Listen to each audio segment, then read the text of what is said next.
For telling a story, you must know these type of phrases which are written on the whiteboard. Story बताने के लिए ये जानना बहुत ज़रूरी है, अगर आप सीख लेते हैं तो। Let's see now. We have the first of all once upon a time. Once upon a time का मतलब होता है एक बार की बात है, एक बार की बात है।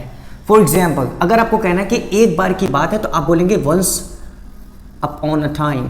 Once upon a time इसका मतलब होता है एक बार की बात है। जैसे कहना एक बार की बात है एक राजा था, तो once upon a time एक राजा था के लिए होता है there was a king, यानी there was a king, it means एक राजा था। once upon a time there was a king. once upon a time के स्थान पर आप यूज ये भी कर सकते हैं many moons ago.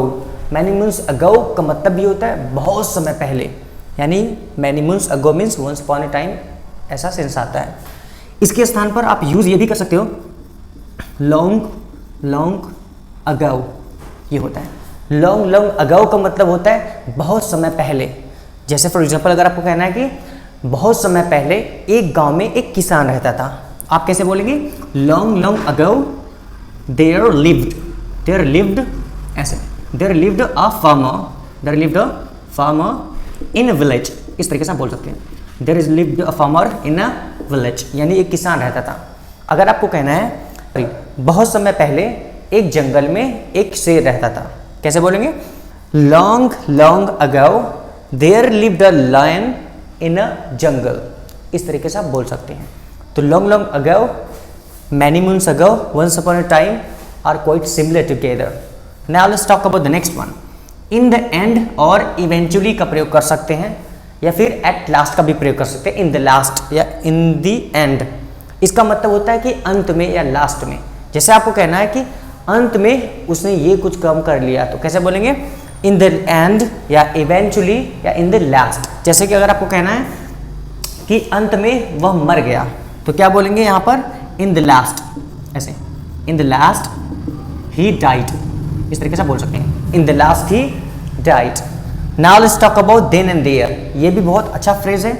If you use this in English speaking daily, it will really give you a great boost actually inside of your speaking and everything। हमारे पास होता है then and there। then and there का मतलब होता है वहीं का वहीं, क्या बोलते हैं वहीं का वहीं। For example if you have to say that एक बार की बात है once upon a time एक शेर था। अगर आपको कहना है कि एक बार की बात है एक शेर था, once upon a time there was a lion, right?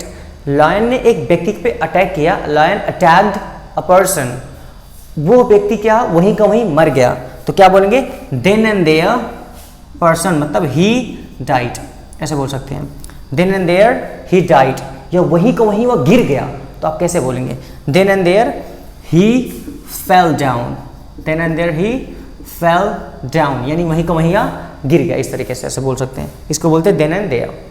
Next हमारे पास होता है that's what। that what का मतलब होता है वही तो। जैसे फॉर एग्जाम्पल स्टोरी में क्या होता है, अरे वही तो वो बताना चाहता था, तो क्या बोलेंगे दैट्स व्हाट, मतलब होता है वही तो या फिर वही बात तो, इस सेंस में आता है।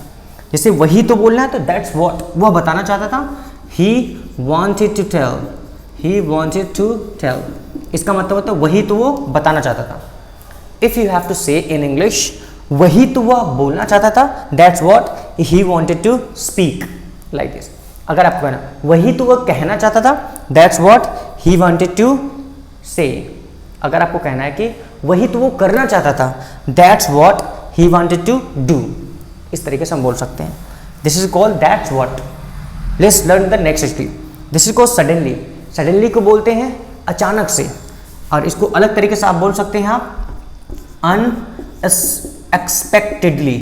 एक्सपेक्टेडली इसका मतलब ये होता है अनएक्सपेक्टेडली, या फिर बोल सकते हैं ऑन द स्पॉट। जो अनएक्सपेक्टेडली मतलब एक्सपेक्टेशन नहीं थी फिर वैसा हो गया, मतलब कि सडनली मतलब अचानक से अनएक्सपेक्टेडली। जैसे the lion attacked the person and suddenly man had something and he killed to the lion, यानी कि जो व्यक्ति था उसके पास कोई चीज़ थी, एक वेपन था, उसने उसको लायन को मार दिया। इसको बोलते हैं suddenly he killed the lion, ऐसे बोल सकते हैं। सडनली मीन्स होता है अचानक से, unexpectedly.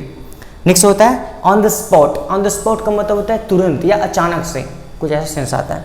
So we have once upon a time, many moons ago, in the end, eventually, or then and there, that's what, suddenly, unexpectedly, on the spot.